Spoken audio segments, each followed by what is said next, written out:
UP के नोएडा में 9 और 10 नवंबर को पुलिस ने 185 टन गोमांस बरामद किया। गायों को पश्चिम बंगाल के स्लॉटर हाउस में काटा गया था। वहां से बोनलेस मीट कंटेनर्स में भरकर स्टोर करने के लिए नोएडा भेजा गया। मामले की पड़ताल के लिए दैनिक भास्कर ग्राउंड पर पहुंचा। मेरी मौजूदगी इस वक्त ग्रेटर नोएडा के दादरी क्षेत्र में उसी कोल्ड स्टोरेज पर है जहां पिछले दिनों गोमांस पकड़ा गया था।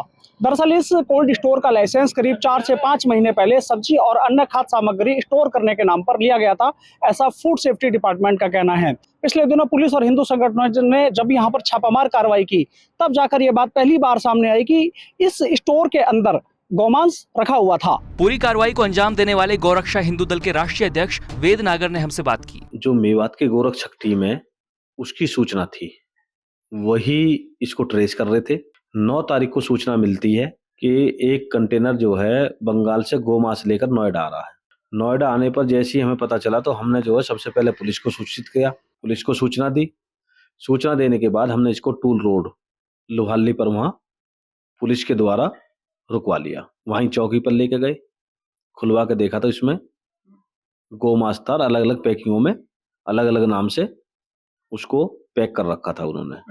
उस मांस को फिर पुलिस की निगरानी में बाकायदा उसका एक प्रोसीजर के तहत उसकी जमीन का गहरा खड्डा खोदकर कितना नमक डलेगा उस तरीके से उसको जो है जमीन में नष्ट कराया गया उस मांस को। जितना मांस मिला है उससे अनुमान लगाया जा रहा है कि करीब 8 से 10 हजार गायों को काटा गया होगा।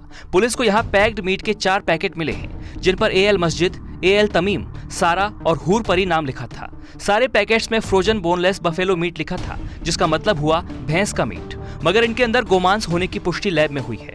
पुलिस के मुताबिक यहाँ से इस मांस की सप्लाई खाड़ी देशों तक होती थी।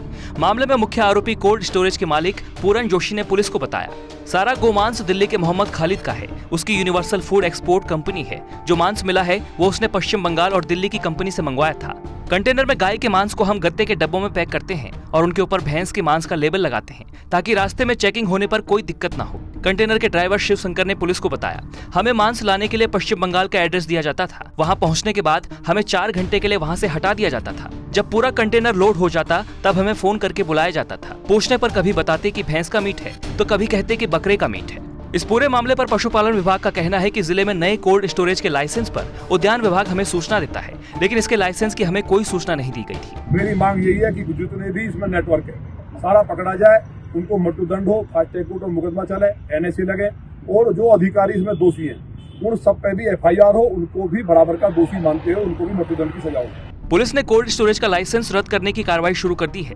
फिलहाल जांच पूरी होने तक कोल्ड स्टोरेज में नए सामान के रखने पर रोक लगा दी गई है। फिलहाल इस पूरे मामले को सामने आने के बाद सरकारी महकमे अपनी जांच में जुट गए हैं। सचिन गुप्ता, दैनिक भास्कर, ग्रेटर नोएडा।